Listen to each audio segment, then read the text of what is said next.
Welcome, technical session number 26, where we're going to take an introduction to mobile devices. I know we talked about laptops, but for the purposes of the A+, they make a distinction between a laptop and a mobile device. Mobile devices, they're talking about tablets, phablets, phones, watches, things like that are going to be, in their eyes, much more mobile than an actual laptop itself. So the main objectives we're going to be working on during this one, while DW is beating up his keyboard, are identifying mobile devices and explain what qualifies them as mobile devices. We're going to be describing some of the characteristics common to each of these mobile devices, including things like we said, tablets, phones, e-readers, watches, smartwatches, things like that. Compare and contrast the software platforms, capabilities, accessories, and mobile ports of different mobile devices. Now, there is some on here that they do mention that are not on the 1101. I will tell you which ones they are, although it's probably going to be pretty easy to spot. Describe the role of mobile devices in today's society is the last thing we're going to be talking about as well. Behavior skills and mindsets we want to keep in mind, future orientation, understanding that the things we do today or the lack of things we do today will affect our outcomes in the future to achieving our overall goals. If I set a goal to get my hand fully functional in the next 3 months, but I do not do the rehab assigned by my doctor, my hand's going to further atrophy. It's not going to work. I have to put in the work now, even though it's uncomfortable and painful at times. So what we do today will affect our outcomes on the other end. Next, adaptability. Life comes at us fast. Things are always changing, and we have to be able to change our perspective and our tactics as that happens.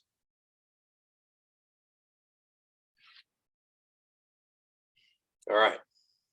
What is a mobile device in essence? Brianna, can you give us our definition, please?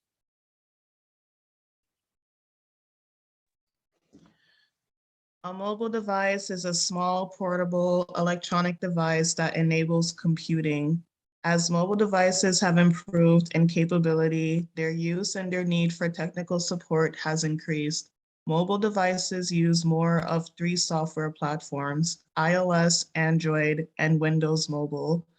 Examples of mobile devices: in the recent past, a mobile device was simply referring to a laptop or notebook, then included PDAs and tablets. Today there are so many mobile devices with so many capabilities, it's hard to keep up. The following lists that will be discussed are tablets, smartphones, wearable technology devices, phablets, e-readers, smart cameras, and GPS. Excellent. Thank you so much. So small, portable, electronic, typically has a screen for interaction, something along those lines. Simple question to the gallery. When do you think the first tablet was put into play? We're not going to get the answer right now, but when do we think the first tablet was in use? I want to say the first tablet would have been 2008. 08? Francis is saying 1986. Ramon is saying 2004. Definitely in the Stone Age. 1985, definitely in the Stone Age. Didn't mobile phones come out in like 2006? No, long before that. Gordon Gekko had one in the 80s, and they had phones before that. No, I mean like the current one we're using today, I would say. I would say like 2002, 2003 is when the smartphone, like with the touchscreen, the smartphones really started to kick off. That was like the early editions of the iPhones, or back then they called them the iBricks, but you know. I feel so old. Like, holy crap. I was gonna say you're so young. The first commercial one? Flying by. Taylor, I was gonna say you're so young. I feel old right now, yo. Remember, we were talking about Sega. Thank you. I feel young, but There we go. my birthday's next week, guys. 29. Kind What of. are Alexa the- You 1834. are young. Kind of. Still, one of the funniest commercials was, like a radio station had on locally that was like, back in my day, you could only put 1,500 songs on our iPods. Now we don't even use that. We use Spotify and all that stuff, but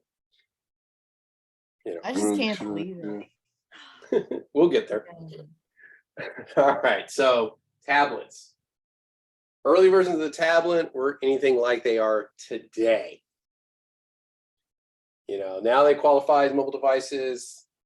Technology is changing constantly. The tablets we use today are far more like a computer than their early editions that were utilized. So the operating systems you'll see on these, you have Android, iOS, and then Windows. Obviously, some of those can run like later versions than just 8.1. But for the most part, they ignore Windows with regards to mobile devices. So 1101 doesn't really care about Windows, and that's because, the 15 people that use them don't have enough influence with the A+ community, and, they decided not to keep it in. So tablets are typically, they can vary in size, but they're larger than a cell phone, smaller than a laptop. Usually the screen's somewhere between 9 to 13 inches for the screen. Usually have built-in cameras. Depending on who you're getting, they can be low cost compared to a laptop. Many will do handwriting recognition now. They have built-in GBS, solid state hard drives, et cetera, et cetera, et cetera. Touch screens, all that kind of fun stuff. So earliest tablet out there was 1972, actually. So that was one of our earliest editions of a tablet.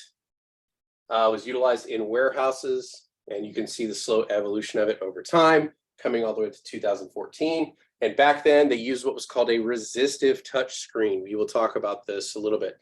There are two different types of touchscreen. You have resistive and you have capacitive.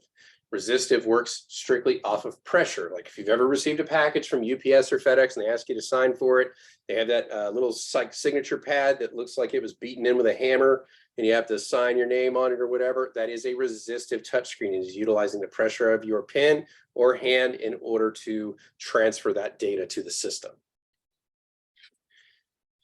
All right, smartphones. They usually have a pretty stripped down operating system on them. You have iOS and Android are the big players. Nobody seems to care about Windows anymore. That is not a thing within the phone industry for the most part. They have an on-screen keyboard to input your data or physical buttons. And also many of them will have like a home button or something like that as well for you to interact, as well as volume. Many of them have built-in motion sensors. They have gyroscopic and gyroscopes and accelerometers built into them as well. And they can utilize one or more SIM cards to hold data related to the cellular carrier you utilize. Nice thing is there are phones that actually hold at least 2 SIM cards, so you can have basically the SIM card for your personal phone and the SIM card for your office phone in the same device. That way you don't have to carry around 2 separate devices if you do not wish to. For the non-Apple users, a lot of them have built-in SD card slots, so you can expand your storage capacity as well. Do you seriously have a Windows phone, Eric?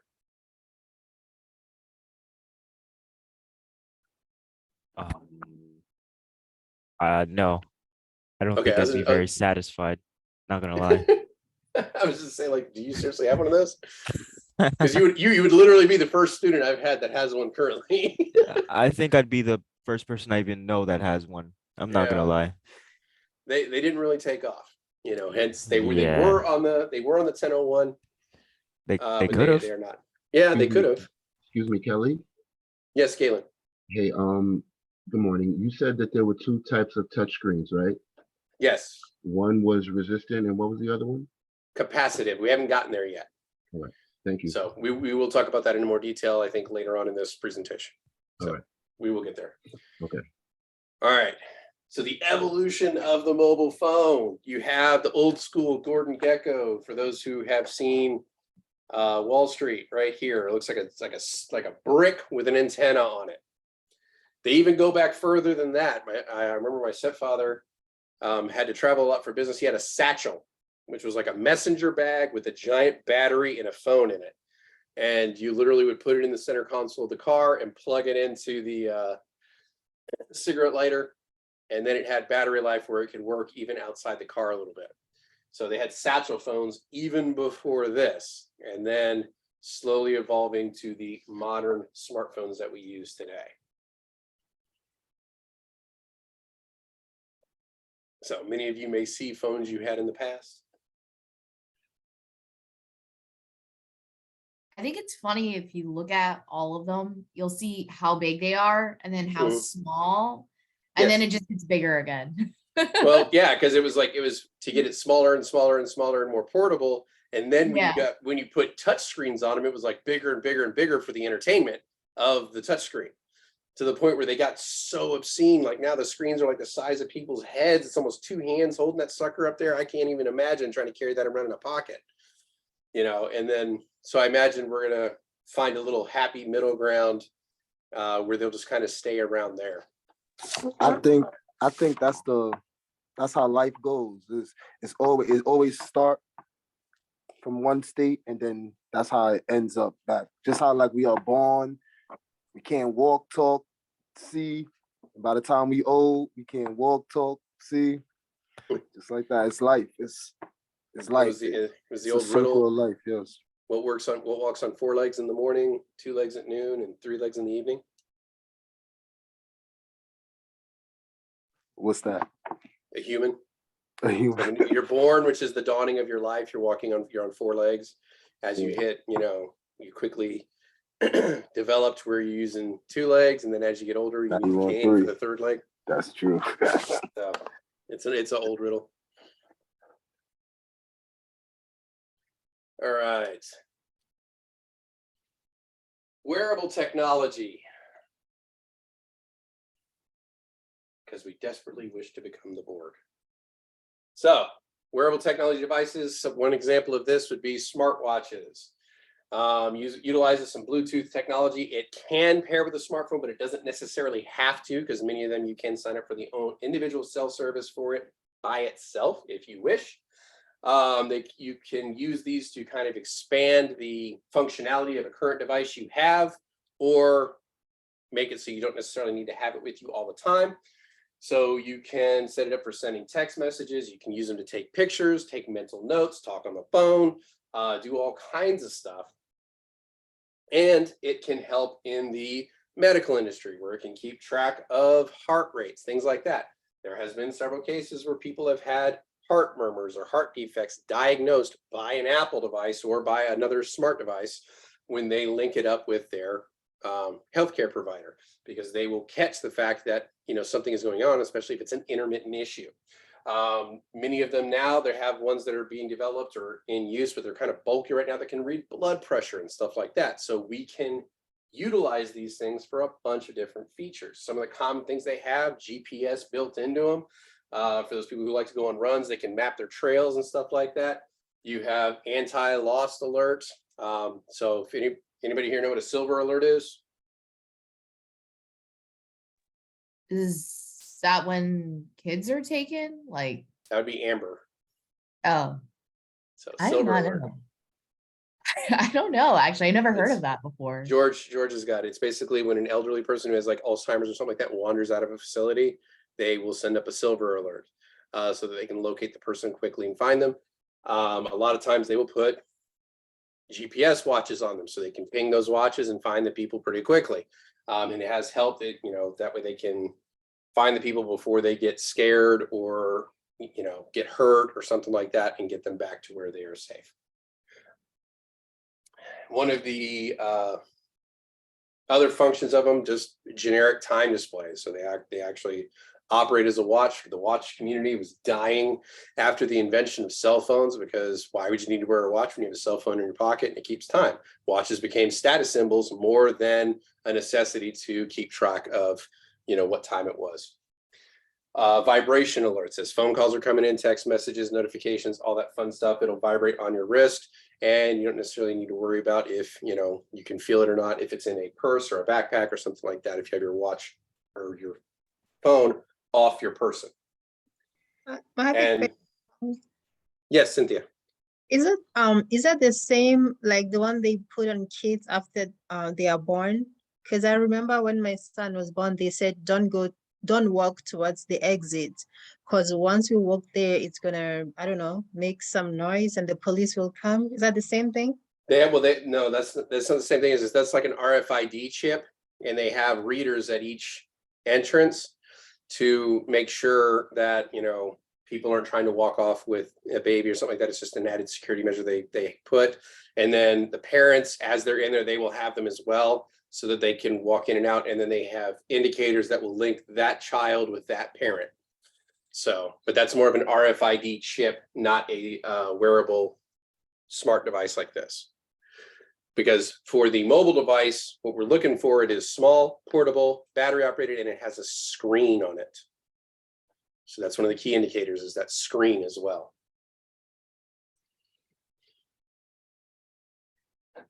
Questions so far?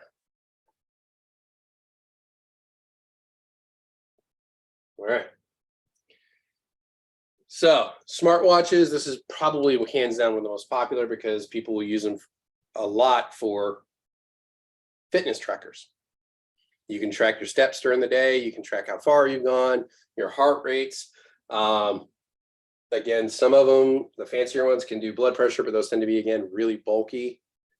They're trying to get it where they can monitor it using the light, but those tend not to be accurate. So rather than put them in and use them and then give you bad readings all the time, they've just opted not to put them. So they use the bigger cuffs that are bulkier that still utilize pressure. Some have additional chest straps that you can communicate with, like the old school heart monitors used to have that little strap that went around your chest. And most popular ones they have out there today still are Fitbit, Adidas, Nike, Polar, not so much Microsoft, Apple Watch, things like that. But Fitbit pretty much dominates that market at the moment. Questions so far?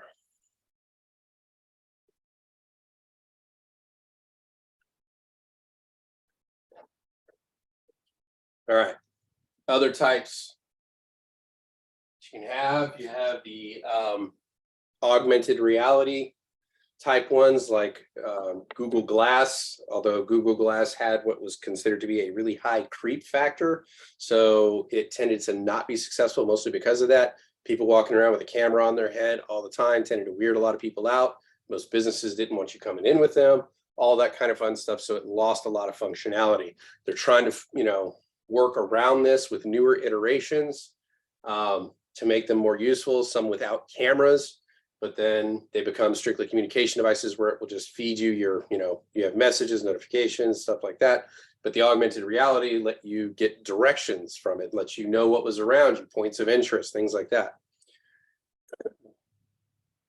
And then you have your headsets that can respond to voice commands, stuff like that. You have stuff like this particular one operates off bone conduction. It has a microphone. It can be used much like your typical headphones, but allows you to access specific things on your phone pretty readily without having to pull your phone out. Yes, Casey.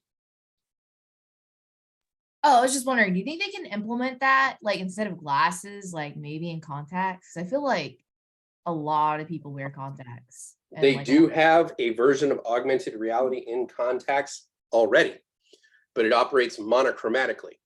And it typically operates off of heat vision. So you can actually see heat. It allows you to see it, but it operates, like I said, monochromatically. So it's only one color. That doesn't mean that that technology will not develop over time, but even so, those contacts are bulky and they're like uncomfortable. So yes, there is technology they're working on it. They even have one that has a chip in it for those who have like diabetes or whatever, where it will constantly monitor your blood sugar through a contact lens. And if ever your blood sugar starts to spike or drop, it'll send an alert to your phone so that you know whether you need to take insulin or what have you. So there are some interesting technologies that they are building into contacts to be able to do this. But again, with the augmented reality and the things like glass, they have to get over that creep factor where people are not going to be like weirded out by it or feel like their privacy is being invaded or something like that. Because they were trying to implement stuff like this with facial recognition on it for police use and stuff like that, and people weren't happy with that. They were doing this with the police force, I think it was either Massachusetts or Connecticut, where they had a camera on the back of the mirror of the police car, excuse me, and as the car was driving through traffic, it was scanning all the license plates and would alert the police officer if there was a bench warrant out. And this was deemed to be unconstitutional and was removed from the cars.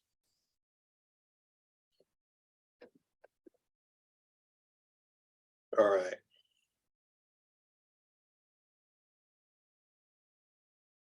All right.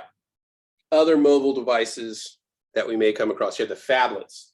Phablets, like we stated, is that middle ground between a phone and a tablet. So basically anything in that 5 to 7 inch range is considered a phablet. 9 inches to 13 tablet, under 5 phone. Although phablets again are merging more in with the phones, so I think around 6 inches or so on the screen is still typically considered a phone. And then we have our e-readers, Kindle being one of the most popular of this, but there's also the Nook, the Fire, all that stuff, which I believe Fire is also still a Kindle product. Some of them use what's called Paperwhite technology, which allows for extreme battery conservation because basically the battery is only used when you turn the page. So that realigns the molecules in it or whatever so that it can put out the page, but there is no backlight. So the backlight is where a lot of your battery drain is. And the way they're designed, each time you turn the page, that's where your battery drain comes. So some of these e-readers will have battery lives of days, if not weeks.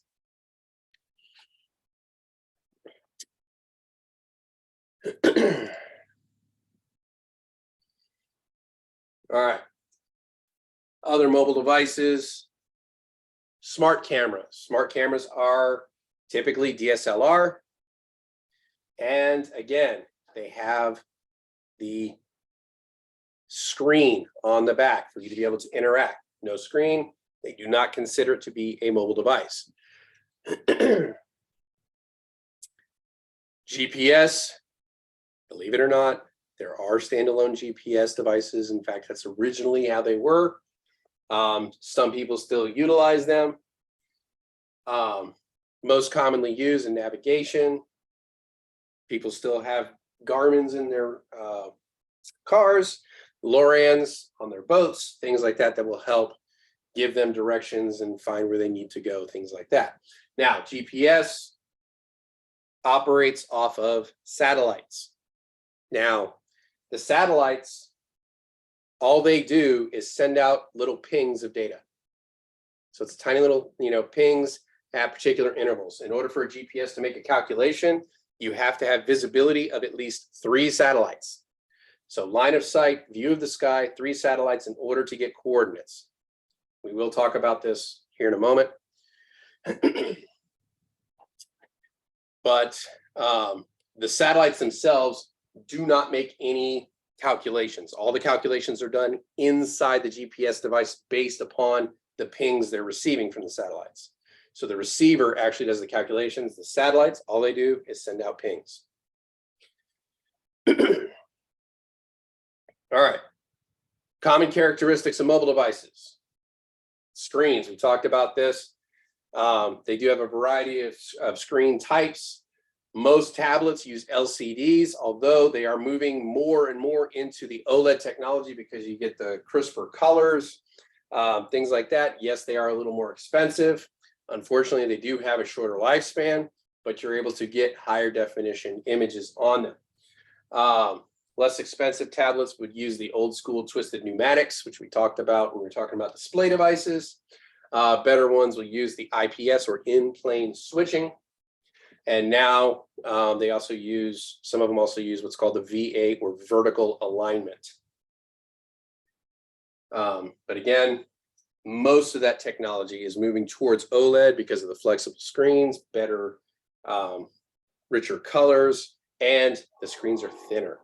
Yes, DW. Oh, you came off mute. I thought you had something to say.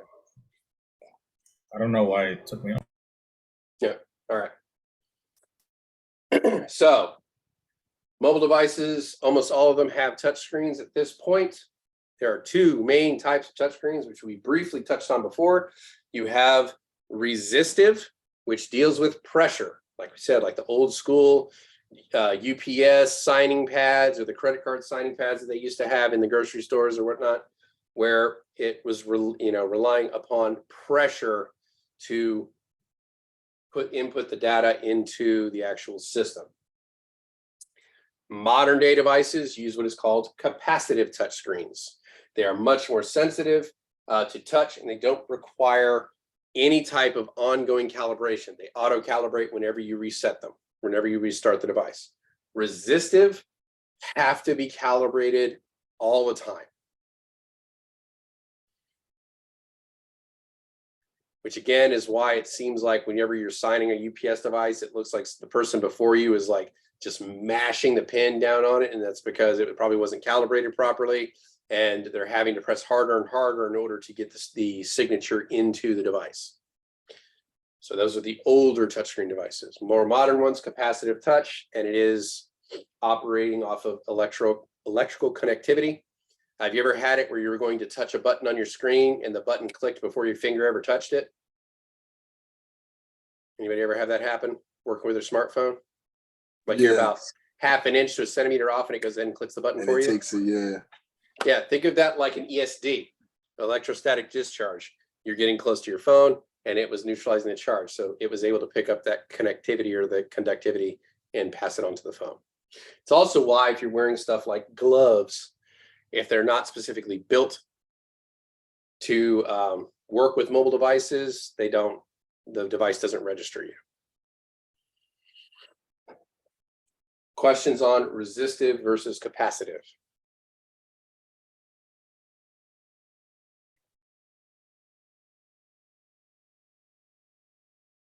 All right. Other common characteristics you'll see among most mobile devices, many have built-in cameras. Some have 2. Some nowadays have like 8. I don't know what the race is on this going on right now, where they have to have like 5, 6, 7 cameras on the back of the phone as we're going along. It reminds me there was a point and shoot camera that somebody developed back like 15 years ago. It had 18 lenses, and you would just take one picture and it had basically everything you could want for back-end production for, like Photoshop and stuff like that. So basically it gives you full raw images from different types and angles, 3D, black and white, all that kind of fun stuff in a single click. And it's almost like we're moving that way with our smartphones.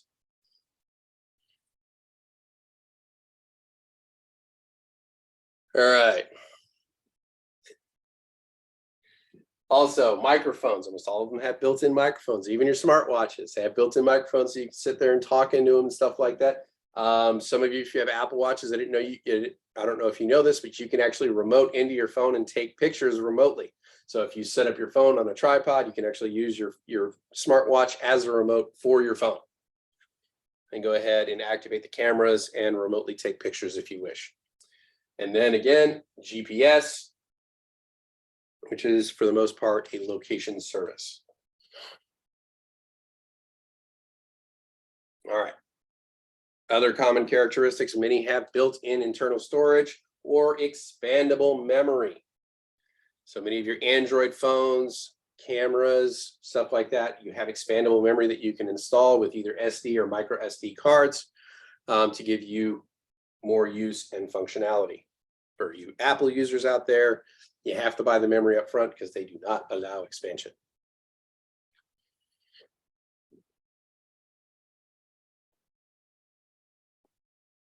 All right. Questions so far? Cruising through this one kind of quickly. All right. Yeah, I wouldn't let y'all through without a quiz.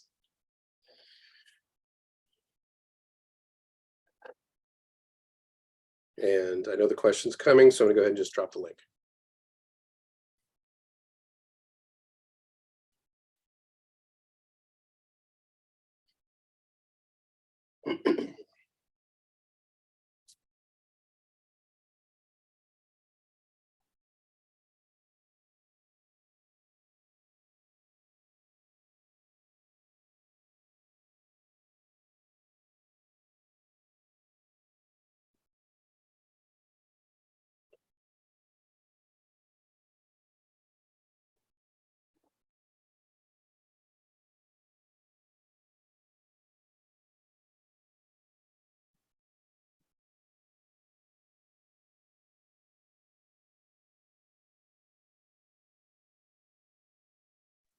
Kelly, you got some trick questions in there?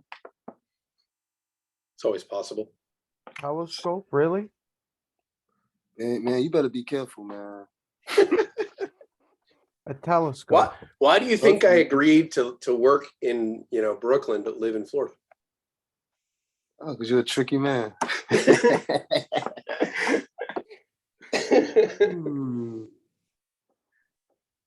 Telescope, though? Come on. I'm gonna wait till everybody finish. There are some high-tech telescopes out there.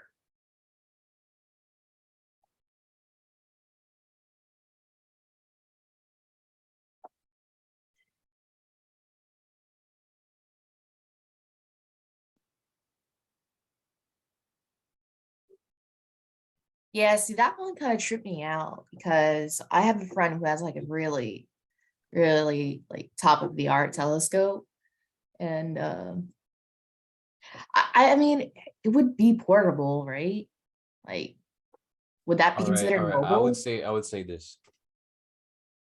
If you ever think that maybe we are stretching the definition, think about how realistic it would be for us to be called to fix this device. True. And don't look for the exception that disproves the rule. If there's a higher chance that we will not be called to fix this device than we will, then I would say that is not. Or if we are going to get called for it, that's a mobile device. For probably not, then it's not a mobile device. It might be mobile, but it ain't a mobile device. So Yeah. I don't know. Remember our definitions. I don't got enough. I'm telling you, the word games.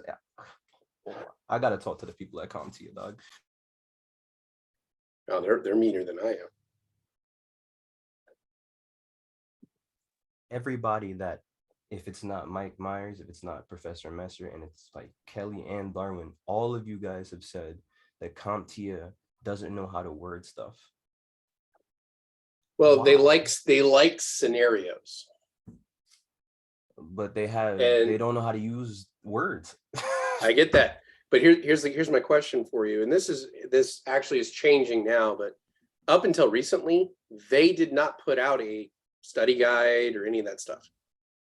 That was put out by another organization based off of the objectives that CompTIA put out. CompTIA made their money off of the test and the test alone. That's kind of crazy. So they made their money based off, like if you had to take the test twice, that, but twice the money for them. Come to think of it, I remember that. No, because I had to get the all-in-one book from Mike Myers and Total Seminars, those places. Yeah. Mike Myers, and then the one we use is actually from a company called Cybex. That's crazy.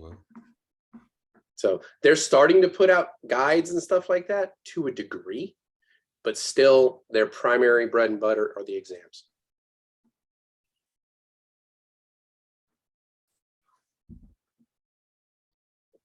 All right, almost done. We'll give it about another 30 seconds.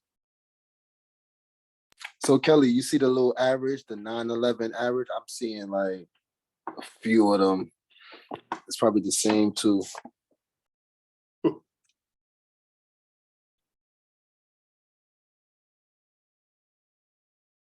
Yeah.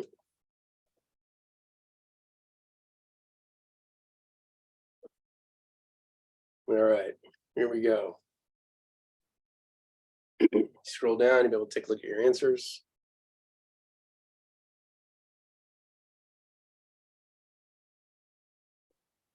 So first one.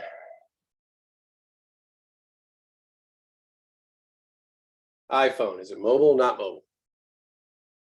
Small, battery operated, electronic, has a screen, right? So that would be a mobile device. Nikon camera. Now, Nikon also makes old school film cameras. They did not specify a point and shoot or a more modern camera. So you have to take the assumption, or don't assume that it's the most modern, up to date, because you do still have photographer purists who will only take pictures on film.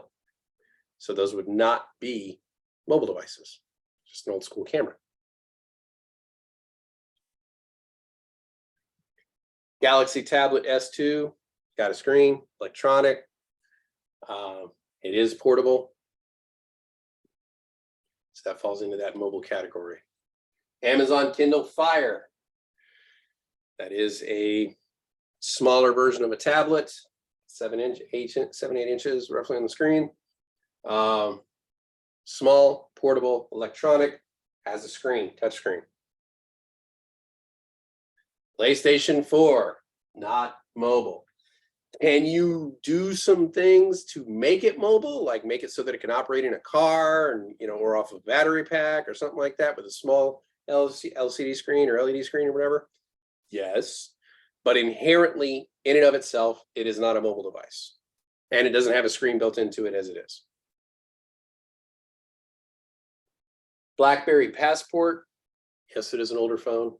It does have a screen, digital readout. It is small. It is electronic.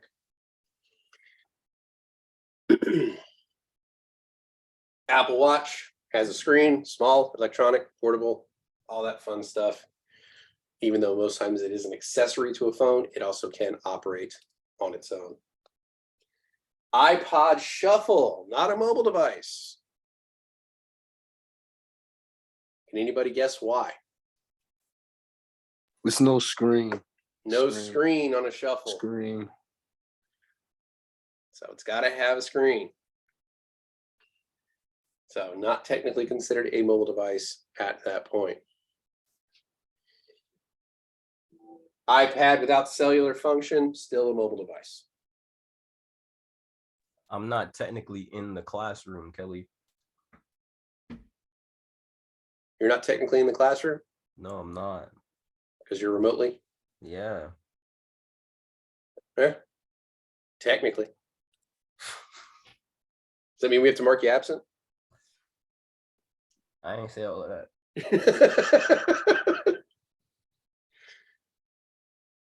All right, telescope. Obviously, they did not signify this as an electronic telescope or whatnot, so your assumption needs to be that it is just a run-of-the-mill generic telescope. Is it portable? Yes. Does it have a screen? No. Is it electronic? Not typically. GPS system. They have screens because they have to be able to give you the coordinate readouts.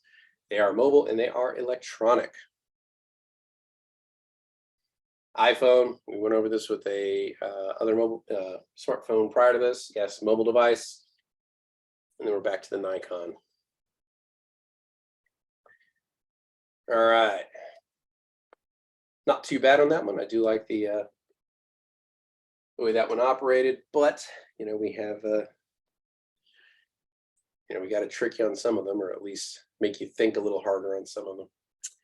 All right, mobile operating systems. We will get into this into a little bit more detail with future technical sessions. There are two main ones you need to worry about, and that is iOS and Android. So the software can vary based upon the company, but you still fall into, for the most part, one of two silos, and that is your Apple or your Android. Windows mobile operating system pretty much has been legacied out of the market for the most part. You might still have a huge Windows fan out there that refuses to give up their Windows phone, but it's highly unlikely you'll run into that in a enterprise environment. Some of the older ones that are out there, you have BlackBerry OS, which was terminated back in 2013. For the time, it was almost immune to viruses. Nowadays, if you try to get it up and running, it'd probably get picked apart in a few minutes. Symbian, which was around until 2012. Do you need to know all this stuff? No, just maybe have an inkling that these were operating systems at one point.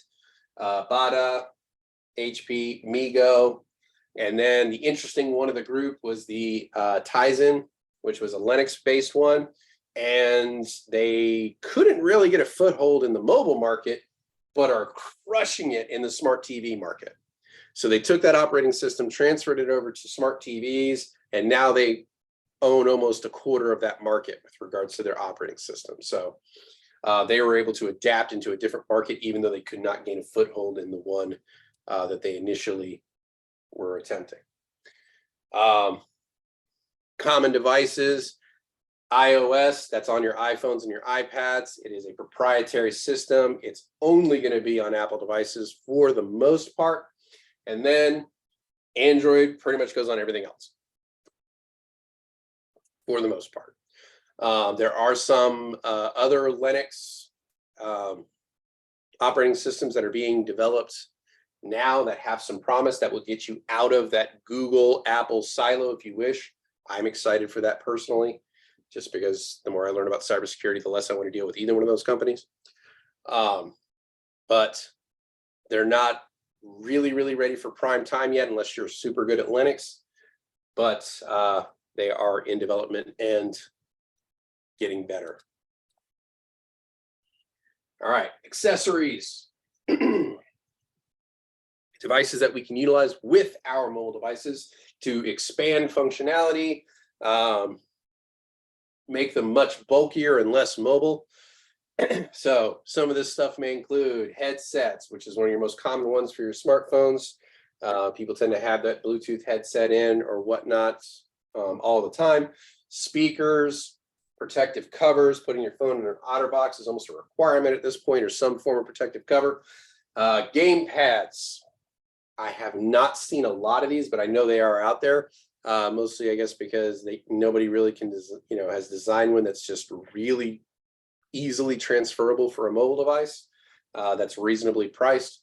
Docking stations, saw this a lot in college, where people would essentially had keyboards that they could dock their smartphone into and type notes on their smartphone rather than carrying a computer or something like that to work. When they were done, they would just undock it, fold up their keyboard, and they're good to go. Credit card readers really helped with small vendors, things like Square, stuff like that. Memory, micro SD cards, we talked about this earlier, car chargers, stylus pens, all kinds of fun stuff like that. Most of your connection types on mobile devices.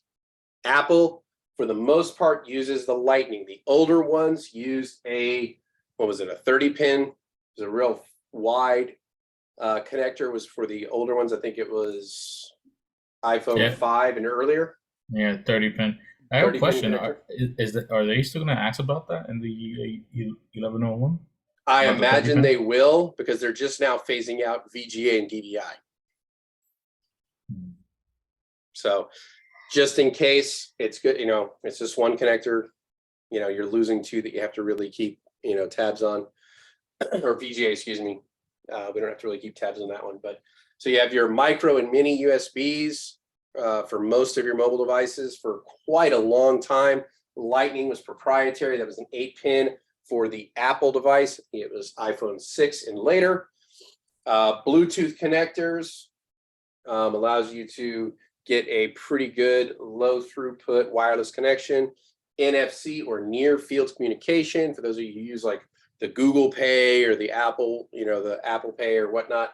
It uses RFID tagging. You can upload your credit cards or debit cards and get within a few centimeters or an inch or two, and it would allow you to do a data transfer at that range. It's a very small amount of data, and it's a very quick transfer, thankfully. Many of, some of these ports like the Lightning, proprietary specific, it's an Apple device. And then you have hotspots, which some mobile devices allow you to be a hotspot with your phone. And then there are some devices like the Verizon Jetpack, which some of you may be using right now, which is a hotspot in and of itself. So it puts out a cellular signal that you can link, or a Bluetooth signal that you can link onto, or Wi-Fi, excuse me, and communicate with it and operate through cellular signals. But many cell phones have that capability as well, where they can become a hotspot for other devices.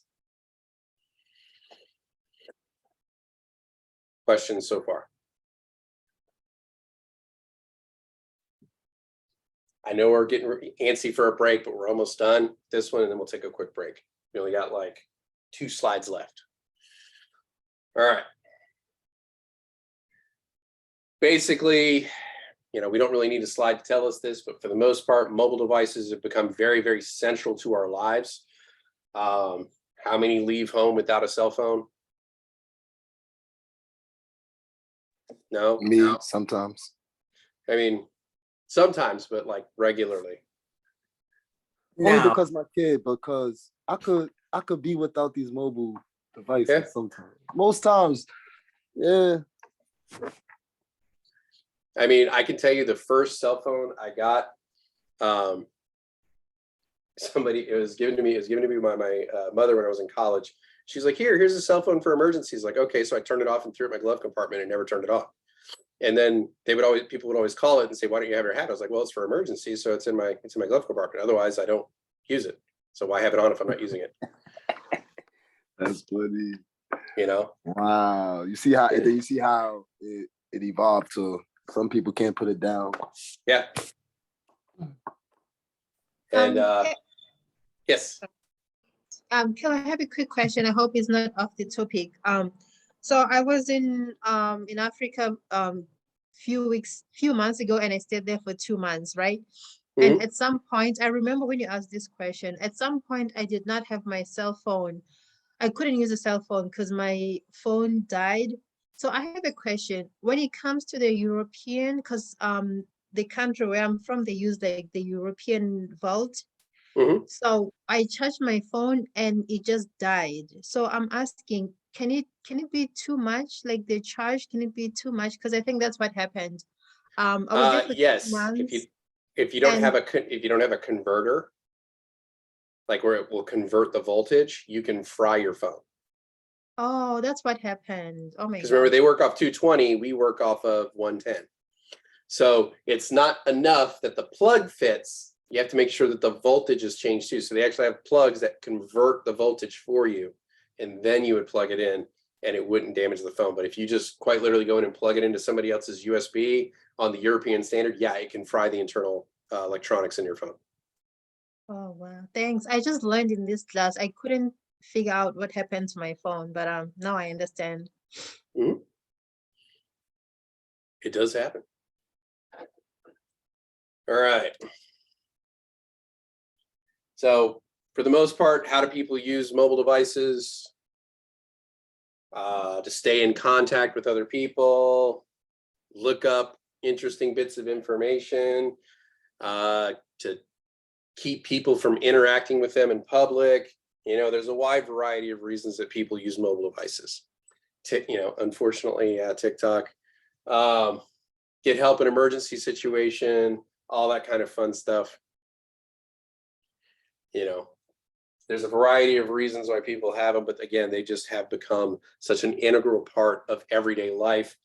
We've kind of folded them in, and it's very, very difficult to live without them in the current environment. Could we? Yeah, we're adaptable creatures. We can find ways to live without them, but the level of convenience and entertainment that they bring to our lives, they're pretty much here to stay for the moment. Questions, comments, concerns? All right, now we should be able to identify mobile devices and explain what qualifies them as a mobile device. Small, portable, electronic with a screen. Common characteristics, tablets, phones, e-readers, stuff like that. Compare and contrast some of the software platforms. We will get into a deeper dive on some of that a little bit later. And then the roles they kind of play in our everyday lives.